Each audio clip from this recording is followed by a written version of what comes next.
YouTube channel good morning. तो हमने जो कल 30 क्वेश्चन पढ़े थे उसके आगे के हम आज क्वेश्चन 31 से है जो 60 तक करने वाले हैं, हमें भी 70 तक भी जा सकते हैं।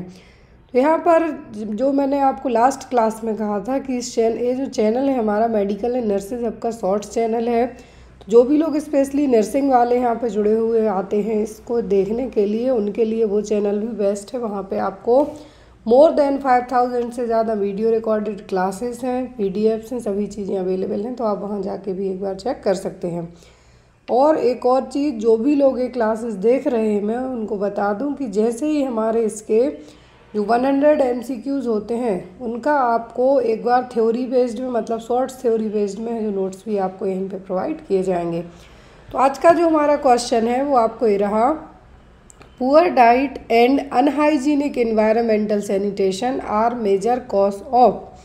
तो यदि खराब आहार और जो अनहाइजीनिक एनवायरनमेंट का मतलब है कि गंदे वातावरण में जो आप रहते हैं तो वो किस चीज़ का कारण बन सकते हैं, डायबिटीज़ का, डिसलिपिडीमिया, मलेरिया या फिर ओबेसिटी।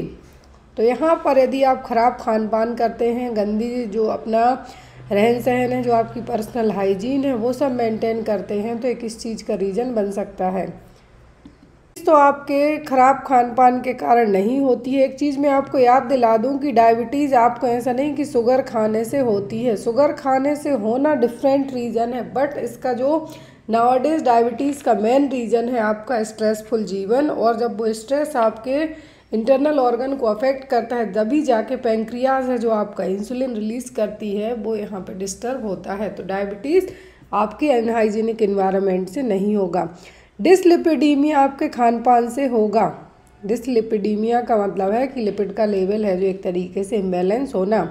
मलेरिया या ओबेसिटी, तो यहाँ पर अनहाइजीनिक एनवायरनमेंट यदि रहेगा तो इसका मेन रीज़न क्या हो सकता है, मलेरिया। जब आपके आसपास पानी भरा रहेगा, गंदी जगह होगी, आप अच्छा खान पान नहीं लेंगे तो यहाँ पे मलेरिया होने के चांसेस मोस्ट ऑफ दी ज़्यादा हैं। रीज़न यहाँ पे पानी भरा होगा, गंदी जगह होगी, तो वहाँ पे मच्छरों की जो ब्रीडिंग है, मतलब मच्छर पनपने का जो रीज़न है वो यहाँ पे बढ़ेगा। तो इसीलिए यहाँ पे आपका आंसर क्या होगा, मलेरिया।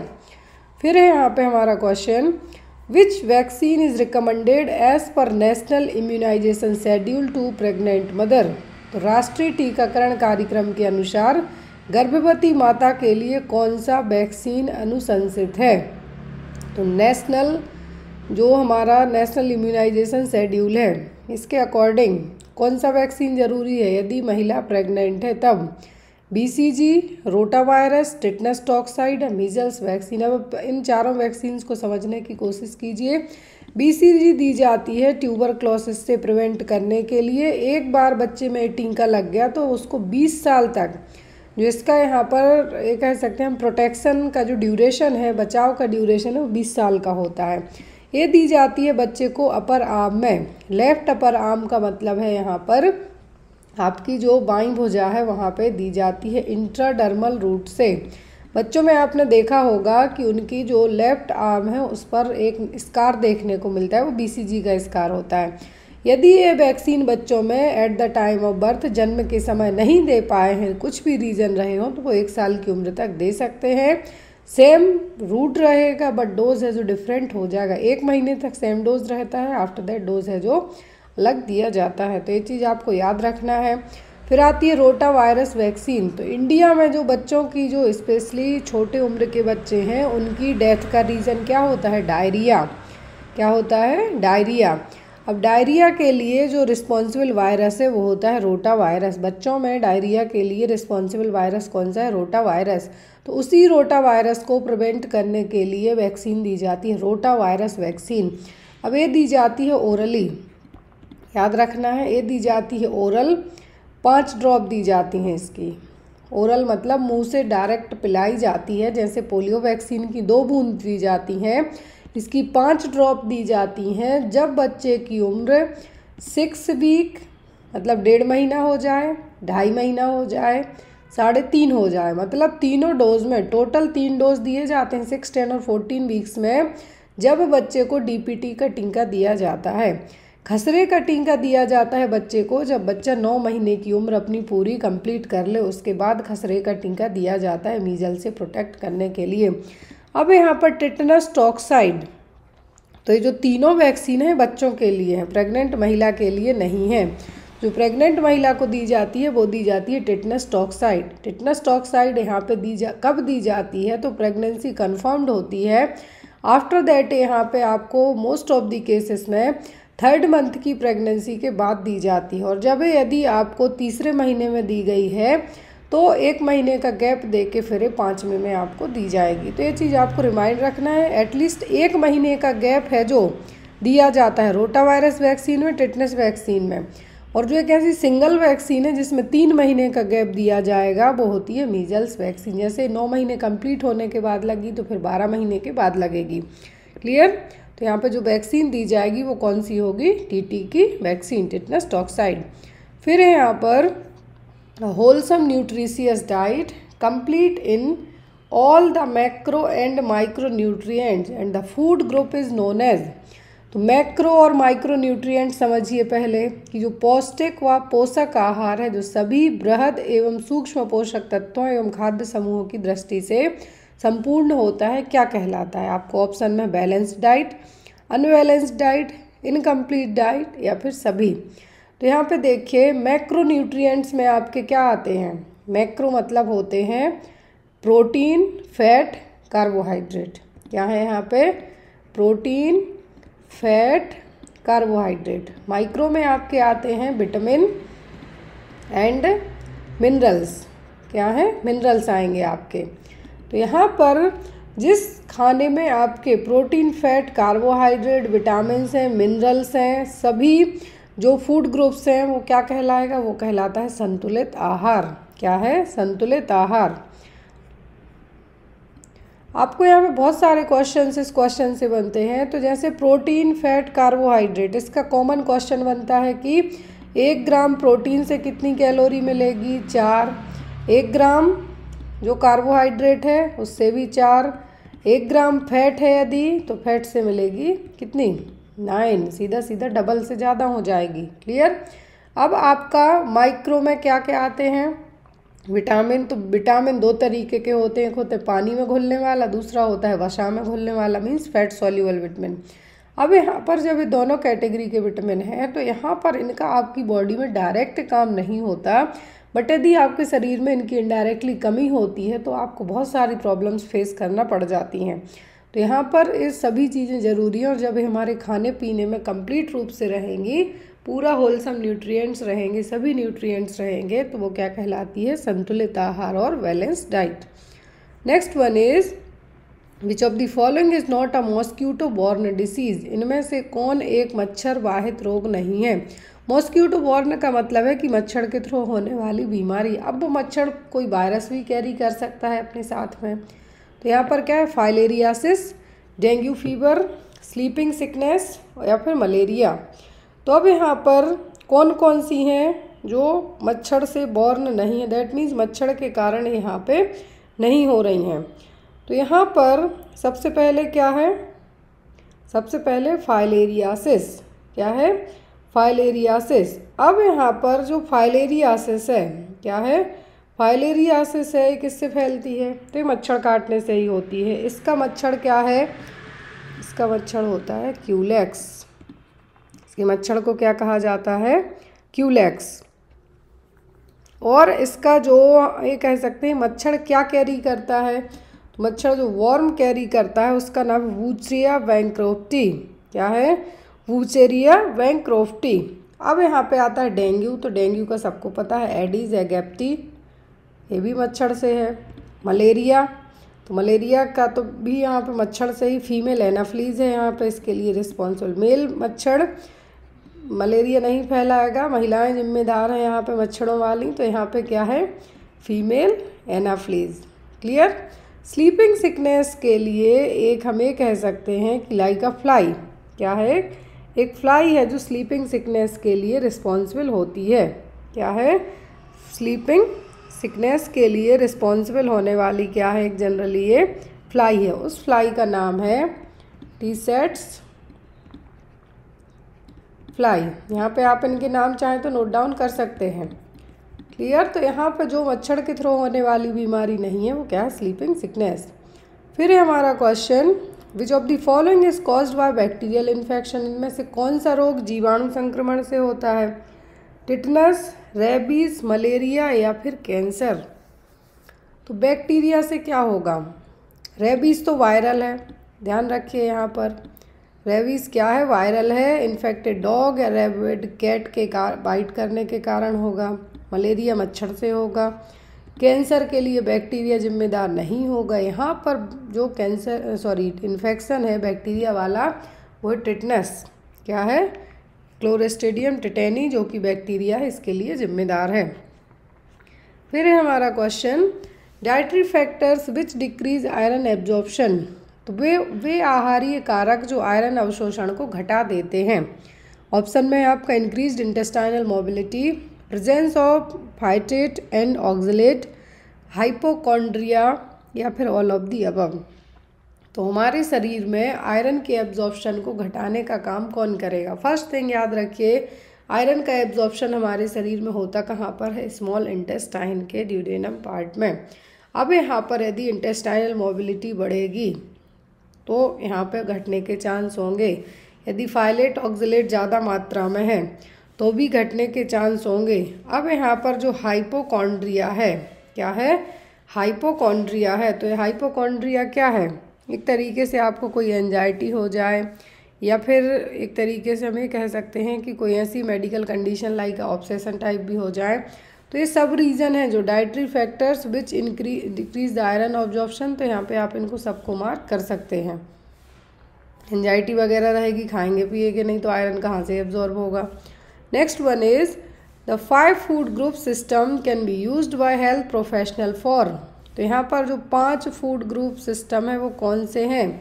स्वास्थ्य पेशेवरों द्वारा पंच भोजन समूह प्रणाली का उपयोग किया जा सकता है। किसके लिए करेंगे वो, tool for nutritional assessment and screening, tool for nutritional counselling, explaining therapeutic diets to patient या फिर ऑल ऑफ दी अबव। तो जो 5 फूड ग्रुप हैं, क्या है यहाँ पर, जो 5 फूड ग्रुप हैं, तो यहाँ पर 5 फूड ग्रुप के लिए डॉक्टर और जो हेल्थ केयर प्रोवाइडर है वो किस तरीके से यहाँ पे आपको बताएंगे कि ये क्यों ज़रूरी है। तो पहला आपकी न्यूट्रिशनल असेसमेंट और स्क्रीनिंग का पता करने के लिए कि यदि आपको कुपोषण वगैरह होता है तो उसका रीज़न क्या हो सकता है।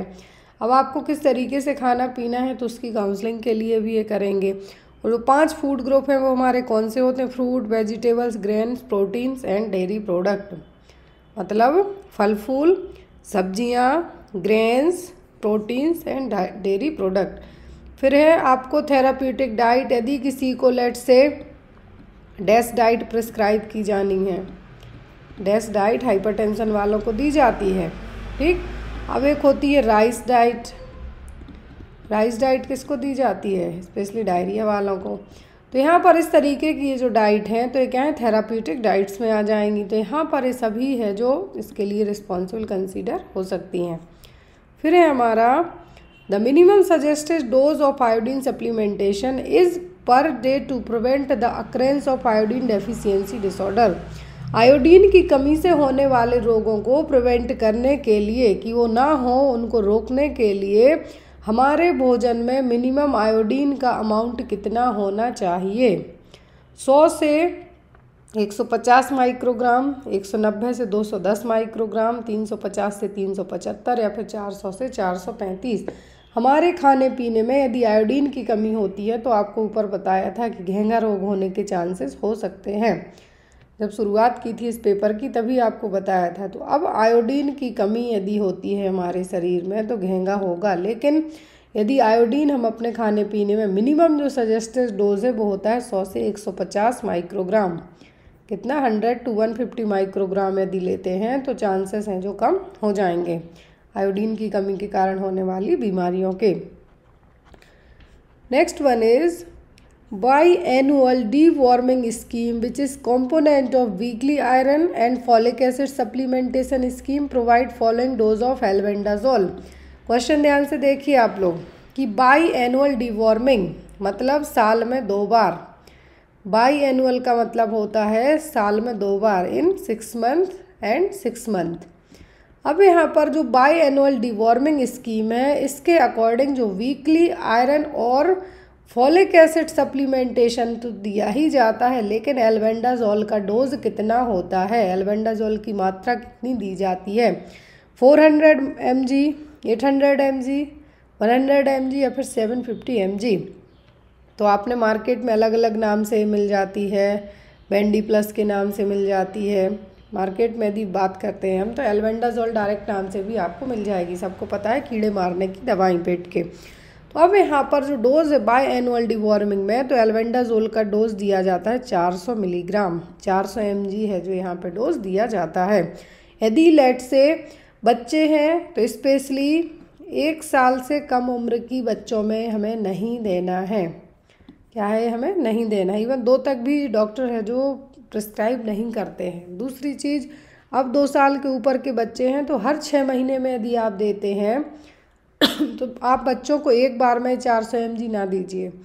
10 ml की सिरप आती है, यदि उसमें 400 mg टोटल अमाउंट है, लिखा रहता है 5 ml = 200 mg, तो यहाँ पर आप उसको आज दे दीजिए और दूसरा डोज कल दे दीजिए, या 2-3 दिन का गैप करके भी आप उसको दे सकते हैं। तो बाय एनुअल डिवॉर्मिंग स्कीम में जो एल्बेंडाजोल दी जाती है कृमिनाशक दवा, उसमें एल्बेंडाजोल का डोज होता है 400 मिलीग्राम। फिर यहाँ पर विच of the following nutrients provide more energy, इनमें से कौन सा पोषक तत्व तो अधिक ऊर्जा प्रदान करता है। तो प्रोटीन का देखिए 4 किलो कैलोरी, कार्बोहाइड्रेट का 4 है, वसा का 9 है। तो यहाँ पे अब आप लगाइए अंदाज़ा कौन कितनी ज़्यादा देगा, तो यहाँ फैट ही देगा ज़्यादा। मिनरल का यहाँ पे कैलो एनर्जी में कोई रोल नहीं है, मिनरल्स यहाँ पे आपको एज अ साइड जॉब की तरह काम करते हैं बट ज़रूरी है। Next one, minimum age required to give immunisation of MMR is, खसरे का जो टीका है, सॉरी खसरा नहीं है यहाँ पर, मीजल्स मतलब खसरा है, मम्स है जिसको आप यहाँ पर रूबेला है। मीजल मम्स रूबेला के लिए एक मिनिमम एज कितनी होनी चाहिए, 12 से 18 महीने, immediately after birth, 3 months to 5 month, या फिर 6 वीक to 8 वीक्स। तो यहाँ पे आप समझिए, जो जैसे मैंने आपको शुरुआत में कहा, ओनली जो मीजल्स है वो 9 मंथ के बाद आप दे सकते हैं, फिर 3 महीने का गैप दे सकते हैं। लेकिन जब यदि MMR का टीका दिया जा रहा है तो ये जब बच्चे की उम्र 1 साल पूरी कंप्लीट हो जाए तो 12 से 18 महीने के बीच में कभी भी दे सकते हैं। तो मिनिमम एज की बात हो रही है मीजल मम्स रूबेला के लिए, तो कितनी होगी, वो होगी हमारी 12 से 18 महीने, कितनी, 12 मंथ to 18 मंथ। ध्यान दीजिए, यदि आपको ओनली मीजल्स पूछा जाता है तो 9 महीने कंप्लीट होने के बाद दे सकते हैं, लेकिन मीजल मम्स रूबेला तीनों का कॉम्बिनेशन पूछा जाता है तो जब बच्चे की उम्र 1 साल कंप्लीट हो जाए उसके बाद आपको इसके लिए देना है। फिर है हमारा question, excess simple carbohydrate in the diet could lead, आहार में अत्यधिक सरल कार्बोहाइड्रेट होने से क्या हो सकता है, ओबेसिटी, एनीमिया, वाटर इम्बैलेंस, या फिर इलेक्ट्रोलाइट इम्बैलेंस। यदि आप खाने पीने में डेली खूब कार्बोहाइड्रेट युक्त खाना पीना खाते हैं, ना एक्सरसाइज करते हैं, खा पी के पड़े रहते हैं, तो आपको सिंपल सा है क्या होगा, मोटापा ही होगा। और आपने देखा होगा जैसे जैसे वजन बढ़ता है वैसे वैसे बीमारियां भी आके घेरने लगती हैं।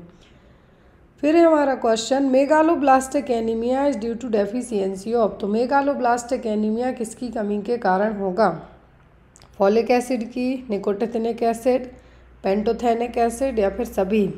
तो मेगालोब्लास्टिक एनीमिया का मेन रीजन है फॉलिक एसिड की कमी।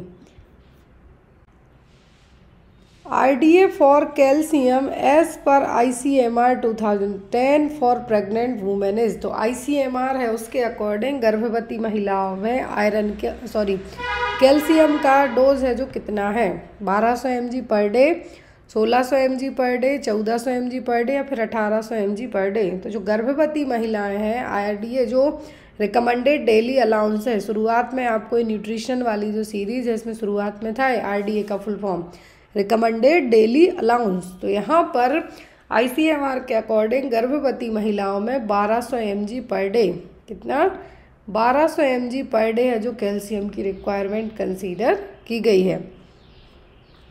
फिर यहाँ पर हमारा treatment protocol for protein malnutrition begin with है। प्रोटीन कुपोषण की उपचार प्रोटोकॉल किससे आरंभ होती है? पहला है immunisation to enhance ability to fight the infection, संक्रमण से लड़ने की क्षमता में वृद्धि के लिए इम्यूनाइजेशन करना मतलब टीके लगवाना। वेट बियरिंग एक्सरसाइज, भार वहन व्यायाम करवाना।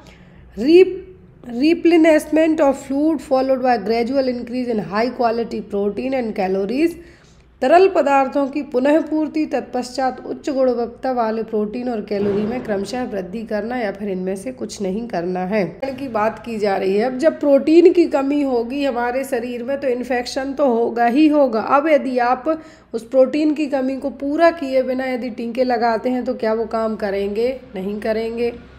तो ये तो आपका नहीं होगा। जब शरीर में कुछ है ही नहीं, ना एनर्जी है, तो आप उसको वजन वाली एक्सरसाइज कैसे करा देंगे? तो यहाँ पे आपको क्या करना है कि आपको हाई क्वालिटी प्रोटीन, क्वांटिटी कम रहे, बस वो क्वालिटेटिव रहे, सॉरी यहाँ पे क्वालिटी अच्छी रहे प्रोटीन की, क्वांटिटी भी रहे जितनी ज़रूरत है। साथ में हाई कैलोरीज फूड भी दिए जाएंगे, धीरे धीरे करके दिए जाएंगे। तो ट्रीटमेंट प्रोटोकॉल क्या है कि पहले फ्लूइड है जो यहाँ पे दिया जाना है, क्योंकि डिहाइड्रेशन भी रहेगा। तो fluid followed by the gradual increase in high quality of protein and calories. कुपोषण में, प्रोटीन कुपोषण में कैलोरीज और एनर्जी दोनों की ही ज़रूरत होती है। इसके कारण होता है क्वाशियोरकर, बीमारी का नाम याद कर लीजिए, क्वाशियोरकर एंड मरासमस।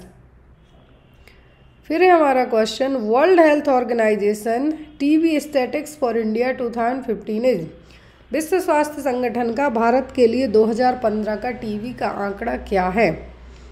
2015 तक एज पर WHO टीबी के कितने केस आए थे?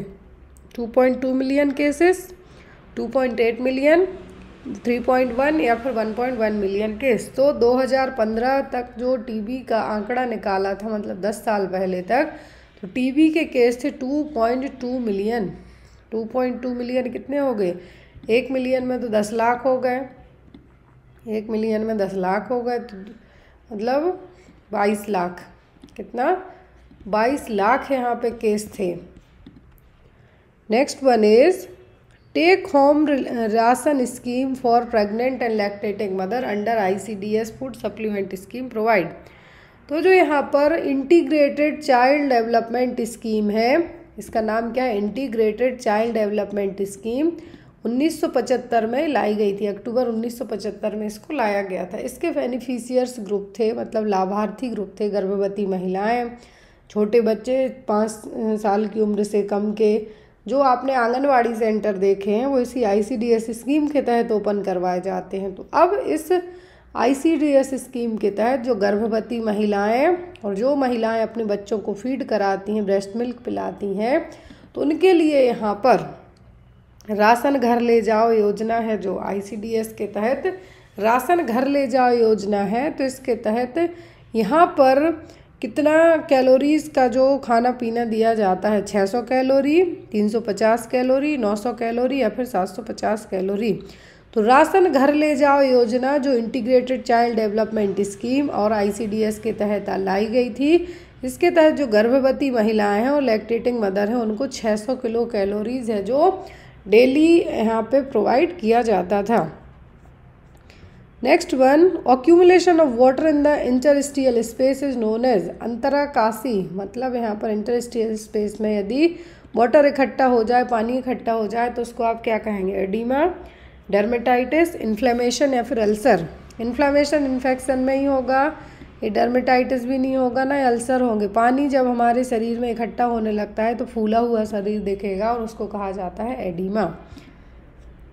फिर है हमारा मेनिंजाइटिस इज कॉज्ड बाय मस्तिकावरण शोध। मेनिंजाइटिस के किसके कारण होगा? सॉल्मोनेला, फंगई, वायरस मेनिन या फिर मेनिंगोकोकस।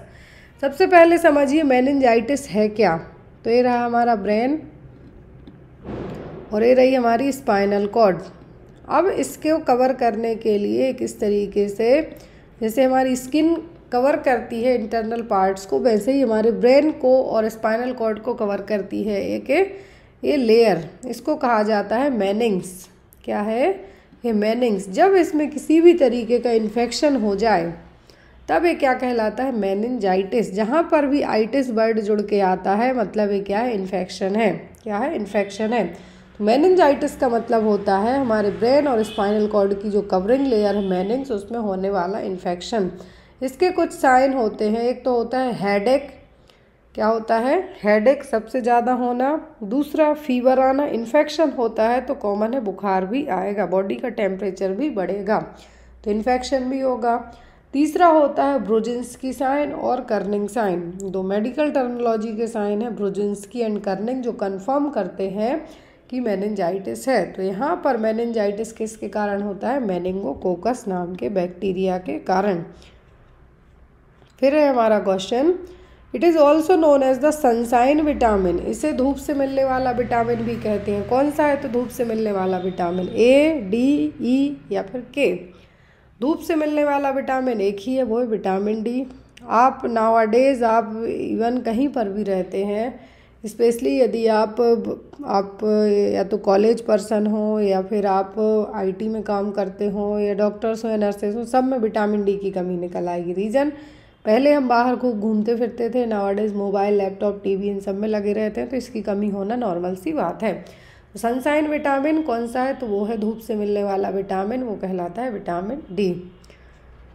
फिर है हमारा question, complication of obesity include all of the following except. मोटापा होता है तो उसके कारण सब चीज़ें हो जाएंगी किसी एक को छोड़कर। Coronary artery disease, arthritis, obstructive sleep apnoea या फिर टाइप 1 डायबिटीज़। तो यदि मोटापे के कारण सब कुछ होता है किसी एक को छोड़कर तो वो क्या नहीं होगा? मोटापा बढ़ता है, लिपिड हमारी आर्टरीज में जमेगा, ब्लॉकेज होगा तो कोरोनरी आर्टरी डिसीज़ होना कॉमन है। अर्थराइटिस मतलब गठिया भी होने के चांसेस हैं यदि मोटापा बढ़ता है तो। नींद भी आने में दिक्कत होगी। लेकिन टाइप 1 डायबिटीज़ के लिए मोटापे का लेना देना नहीं है, टाइप 2 के लिए है। 2 के लिए है, 1 के लिए यहाँ पे नहीं है। टाइप 1 के लिए तो यहाँ पर एंटी डायूरेटिक हार्मोन आपका जो ADH है ये यहाँ पे रिस्पॉन्सिबल होगा, मोटापा नहीं होगा। टाइप 2 के लिए मोटापा जिम्मेदार होगा लेकिन टाइप 1 के लिए नहीं होगा। याद रखिए, टाइप 1 में जो हार्मोन डिस्टर्ब होता है वो होता है एंटी डायूरेटिक हार्मोन ADH। लेकिन टाइप 2 यदि होता है, मोस्ट ऑफ दी लोगों को जो टाइप 2 डायबिटीज़ ही होती है और उसका रीज़न होता है मोटापा। तो इसीलिए यहाँ पे आपको ऑप्शन थोड़े से ट्रिकी दिए हैं। कोरोनरी आर्टरी होगा, अर्थराइटिस होगा, नींद आने में भी दिक्कत होगी, लेकिन यहाँ पर टाइप 1 डायबिटीज़ नहीं होगा, टाइप 2 होगा। फिर है यहाँ पर question, which of the following biochemical measures of nutritional status is most likely to detect a state of over nutrition. तो यहाँ पर कौन से जो, यदि आपने ये कह सकते हैं ब्लड टेस्ट कराए, क्लियर ब्लड टेस्ट कराए, अब आपकी रिपोर्ट्स में क्या डिटेक्ट होगा जिसके कारण पता चलेगा कि आपका जो न्यूट्रिशनल लेवल है वो क्या है, आप ज़्यादा खाते हैं, ज़्यादा है मतलब आपके शरीर में ये चीज़। सीरम एल्ब्यूमिन से, नाइट्रोजन बैलेंस से, सीरम LDL से या फिर इनमें से कोई नहीं। तो देखिए यहाँ पे आपके ओवर न्यूट्रिशन के कारण एल्ब्यूमिन नहीं बढ़ेगा, ना नाइट्रोजन बढ़ेगा। यहाँ पे आपका जो लो डेंसिटी लिपोप्रोटीन है LDL, जो कि यदि हाई होता है तब मतलब आपको क्या हो रहा है, ट्राइग्लिसराइड्स भी हाई होंगे और इसको बैड कोलेस्ट्रॉल भी कहा जाता है LDL को यदि लेवल। तो यहाँ पे न्यूट्रिशनल स्टेट जो मतलब आपको बायोकेमिकल मेजर है, मतलब एक तरीके से ब्लड टेस्ट सैंपल लेके टेस्ट किए जाते हैं। यदि LDL ज़्यादा आपका आता है तो मतलब यहाँ पे न्यूट्रिशनल स्टेटस क्या है आपका, आप ज़्यादा खाते पीते हैं, और ज़्यादा खाने पीने का मतलब आप यहाँ पे फैट युक्त डाइट है जो ज़्यादा ले रहे हैं। फिर low birth weight is associated not only with higher infant mortality but also. जन्म के समय कम भार न केवल उच्च नवजात मृत्यु दर से बल्कि किससे भी संबंधित है। तो देखिए यहाँ पर, यदि at the time of birth, जन्म के समय बच्चे का वजन लो बर्थ वेट कंसीडर कब होगा, जब 2500 ग्राम या फिर 2.5 kg से भी कम होगा तो वो क्या है, लो बर्थ वेट बेबीज़। अब यहाँ पर नॉर्मल इंडियन बेबीज़ का जो जन्म के समय वजन कंसीडर होता है वो होता है 2.5 kg से 3.5 kg तक, मतलब इससे तो ज़्यादा होना ही चाहिए। इससे कम होते हैं तो वो कहलाते हैं लो बर्थ वेट बेबीज़। अब उनमें रीजन इन्फेंट मोर्टेलिटी रीजन तो है ही, मतलब उन बच्चों की डेथ होने के चांसेस तो हैं ही। 1 महीने के अंदर यदि बच्चे की जो डेथ हो जाती है तो वो कहलाती है इन्फेंट मोर्टेलिटी।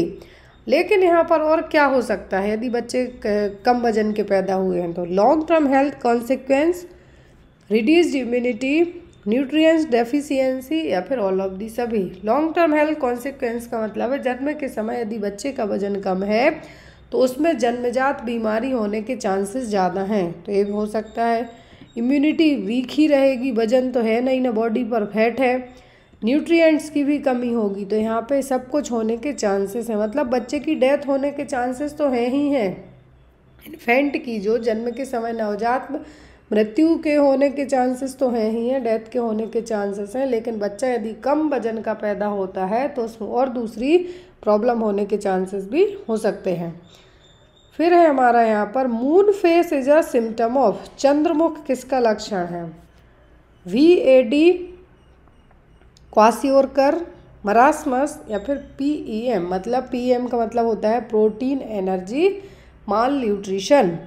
तो यहाँ पर चंद्रमा का जैसा मुख, मून फेस वाला जो लक्षण है यह है क्वासियोरकर का।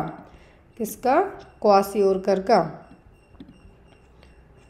फिर है हमारा question, healthy child double his birth weight by the age of, स्वस्थ बच्चे का भार कितनी आयु तक उसके जन्म के समय के भार से 2 गुना हो जाता है? लेट से, तो यहाँ पे ऑप्शन है 6 महीने, 12 महीने, 18 महीने, 24 महीने। लेट से कि यदि बच्चा जन्म के समय 3.5 kg का हुआ था, मतलब 3.5 किलो का बच्चा हुआ था, तो अब उसका वजन 7 किलो, कितना?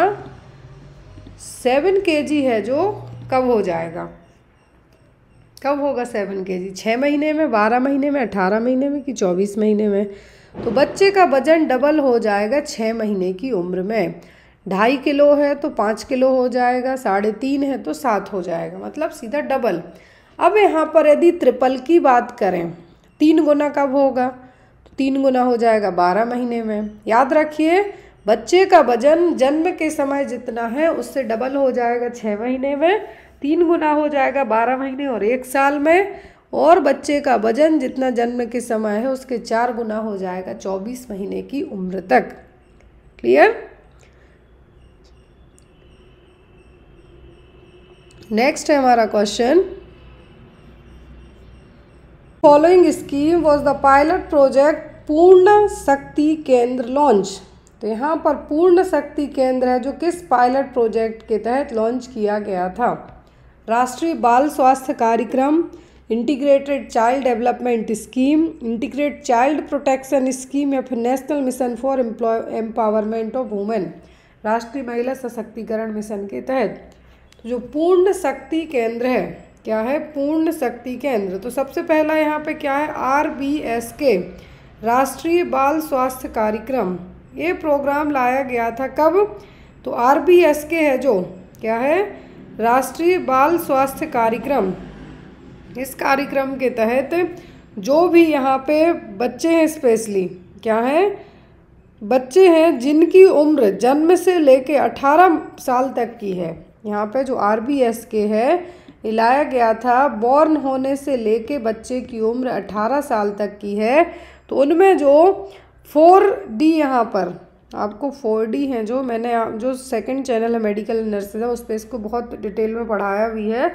4Ds होते हैं यहाँ पर, defect at birth, deficiency, disease and developmental delay including the disabilities. 4Ds याद रखिए आप। तो इसके तहत जितनी भी जो टोटल यहाँ पे प्रॉब्लम्स इंक्लूडेड हैं वो यहाँ पे ऐड की गई हैं। तो अब जिनकी उम्र बच्चों की जन्म से लेके 18 महीने तक की है तो उनको यहाँ पे देखरेख प्रोवाइड की जाती है। ICDS, integrated child development scheme 1978 में आई थी। ICPS मतलब इंटीग्रेटेड चाइल्ड प्रोटेक्शन स्कीम है। लेकिन यहाँ पर जो पूर्ण शक्ति है, क्या है, पूर्ण शक्ति केंद्र हैं, ये किस स्कीम के तहत खोले गए थे? National mission for empowerment of women, राष्ट्रीय महिला सशक्तिकरण मिशन के तहत इनको खोला गया था। NMEW के तहत इनको खोला गया था गांव में। कहाँ पर? गांव में। बट नाउअडेज ये डिसकंटिन्यू कर दिए गए हैं, याद रखिए आप लोग। तो जो पूर्ण शक्ति केंद्र हैं खोले गए थे गांव में, 2017 में इनको बंद करके इनकी जगह पर महिला शक्ति केंद्र हैं जो खोल दिए गए थे। याद रखिए, पहले इनका नाम था पूर्ण शक्ति केंद्र, अब इनका जो नया नाम है महिला शक्ति केंद्र। याद रखिए, पूर्ण शक्ति की जगह महिला शक्ति केंद्र है जो 2017 से इनको ओपन कर दिया गया है। नेक्स्ट वन इज, क्योंकि 2015 के टाइम में खोला गया था, बट अभी पूर्ण शक्ति केंद्र की जगह महिला शक्ति केंद्र है जो ओपन हो गए हैं। Next one is full form of TRIFED, TRIFED, tribal cumulative marketing development federation of India limited, tribal cooperation for marketing and development federation, या फिर tribal cooperative marketing development federation of India limited, या फिर tribal collective marketing development federation of India limited. तो इसका answer आप लोग comment box में दीजिएगा। इसके आगे के जो क्वेश्चन है वो हम नेक्स्ट क्लास में पढ़ेंगे। ट्राइफेड का फुल फॉर्म क्या है? क्या है ट्राइफेड का फुल फॉर्म क्या है? तो इसका आंसर आप लोग कमेंट बॉक्स में दीजिएगा। जो भी आपके डाउट वगैरह हैं आप वो बेझिझक होकर पूछ सकते हैं। Thank you for watching us. Bye bye, take care.